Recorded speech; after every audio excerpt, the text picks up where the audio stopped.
Assalamualaikum warahmatullahi wabarakatuh. Kami dari kelompok 6 pelatihan media berbasis teknologi informasi dan komunikasi akan menyajikan tentang video konten yang akan kita upload di YouTube. Berikut konten yang akan kami sajikan. Assalamualaikum. Waalaikumsalam. Dengan siapa? Saya Erwin, Pak. Erwin. Iya, Pak. Ya, ada yang bisa saya bantu, Pak? Jadi kedatangan kami bertiga ini, Pak, kami mau konsultasi tentang ru'yah nih, Pak. Kalau saya pribadi, keluhan saya selama ini susah kali tidur. Entah kenapa gitu, Pak. Iya. Sebelum-sebelumnya, bulan-bulan yang lalu enak tidur, tapi kok susah kali tidur. Inilah konsultasi saya, Pak. Kenapa stopnya gitu? Jadi ketika Bapak tidur ada sering mimpi buruk? Kadang-kadang ada, kadang-kadang tak ada gitu, Pak. Oh, ya. Kemudian ibunya apa keluhannya ibu? Iya Ustaz, kalau saya sering sakit kepala, gak jelas gitu Ustaz. Dan di waktu-waktu maghrib biasanya. Waktu maghrib. Iya Ustaz. Kemudian ibu satu lagi apa keluhannya bu? Kalau saya suka emosian, kadang emosi tiba-tiba, nanti reda lagi, emosi lagi, reda lagi, gak jelas lah temperamentalnya. Iya. Ya. Jadi seperti ini Bapak dan Ibu. Ya.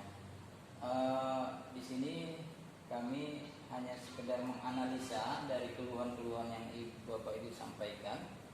Ya, bahwasannya yang tadi telah disampaikan itu merupakan ciri-ciri orang yang terkena gangguan jin. Maka dari itu Rasulullah SAW menyarankan agar kita melakukan ruqyah mandiri terlebih dahulu. Ya, kalau kemudian kita tidak mampu untuk ruqyah mandiri, baru kita minta orang lain untuk meruqyah diri kita. Tapi saya yakin ketika kita benar sungguh-sungguh ya, melakukan ruqyah mandiri itu, maka insya Allah Allah Subhanahu Wa Taala akan memberikan kesembuhan dan penjagaan terhadap kita. Sebagaimana yang Allah Subhanahu Wa Taala firmankan dalam surat Al-Isra ayat yang ke-82. Ya, ini biar dibacakan. Ya, bahwasanya Allah Subhanahu Wa Taala berfirman, wa nunazzilu minal Qur'ani ma huwa syifaa'u wa rahmatul lil mu'minin, yang artinya dan kami turunkan sebagian dari isi Al-Quran itu sebagai penawar, sebagai penyembuh dari penyakit yang kita rasakan. Dan tidaklah Al-Quran itu menambah kepada orang-orang zalim itu kecuali kerugian. Maka dari itu di sini saya ajarkan bagaimana tata cara ya, ruqyah mandiri itu. Ya, coba diikuti ya, diikuti gerakan saya. Sebaiknya ketika kita melakukan ruqyah mandiri kita dalam keadaan suci, dalam keadaan berwudu, atau lebih baiknya ketika kita selesai melaksanakan sholat 5 waktu, atau kita khususkan sholat hajat untuk minta kesembuhan kepada Allah. Ya, kita baca istighfar sama-sama, kita baca Astaghfirullahaladzim, Astaghfirullahaladzim, Astaghfirullahaladzim. Kemudian kita baca surah Al-Fatihah sama-sama. A'udzu billahi minasy syaithanir rajim. Bismillahirrahmanirrahim. Alhamdulillahi rabbil alamin. Ar-Rahmanir Rahim. Maliki yaumiddin. Iyyaka na'budu wa iyyaka nasta'in. Ihdinas siratal mustaqim. Siratal ladzina an'amta 'alaihim ghairil maghdubi 'alaihim waladdallin. Amin.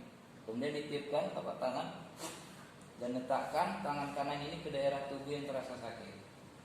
Ya, di kepala, kalau di dada ya.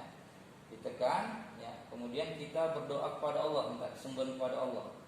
Ya Allah, ikuti doanya dalam hati. Ya Rahman, jika seandainya rasa sakit ini ya, ataupun keluhan yang hamba rasakan ini merupakan gangguan dan tipu daya dari syaitan, maka berilah hamba kesembuhan, berilah hamba penjagaan, ya.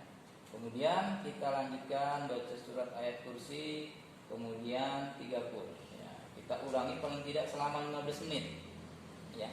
Kalau setelah itu kita merasa tentram, ya, jiwa kita tenang, ya insya Allah tidak ada gangguan di dalam diri kita. Namun kalau misalnya ketika kita baca terasa ada yang sakit, terasa ada yang bergerak, ya, maka teruskan saja, ya, sambil kita memohon perlindungan kepada Allah. Setelah itu kalau kita benaran muntah, maka di situ biasanya kita akan merasakan tenang, badan kita terasa fresh.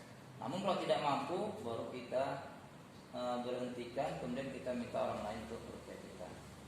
Ini demikian Bapak Ibu, ini nanti bisa kita praktekkan di rumah, ya. Insyaallah. Baik, Pak Erwin, Bu Lydia, dan Bu Trian tadi sudah dijelaskan oleh Pak Ustadz bagaimana cara rukyah mandiri, kemudian amalan-amalan yang diberikan oleh Pak Ustadz tadi nanti dapat diamalkan di rumah. Kemudian nanti kami juga sudah mencatat nama-nama bapak-bapak dan ibu, bapak dan ibu sini. Yang nanti berarti bapak dan ibu nanti sudah terdata oleh tim kami yang sudah pernah datang kemari, dan itu nanti akan kami memberikan ID, ya, ID bosnya sebagai keanggotaan daripada tim dari rukyah kami. Mungkin itu saja Bapak dan Ibu. Terima kasih atas kedatangannya mengunjungi center kami, ya, center rukyah kami di sini. Mudah-mudahan penyakit Bapak dan Ibu dan sekalian itu nanti dapat disembuhkan. Tentunya kita berdoakan itu tentunya karena Allah Subhanahu wa taala. Amin. Ya, itu saja. Terima kasih. Assalamualaikum warahmatullahi wabarakatuh. Waalaikumsalam. Demikian konten yang telah kami buat dari kelompok 6. Mudah-mudahan bermanfaat bagi kita semua. Assalamualaikum warahmatullahi wabarakatuh.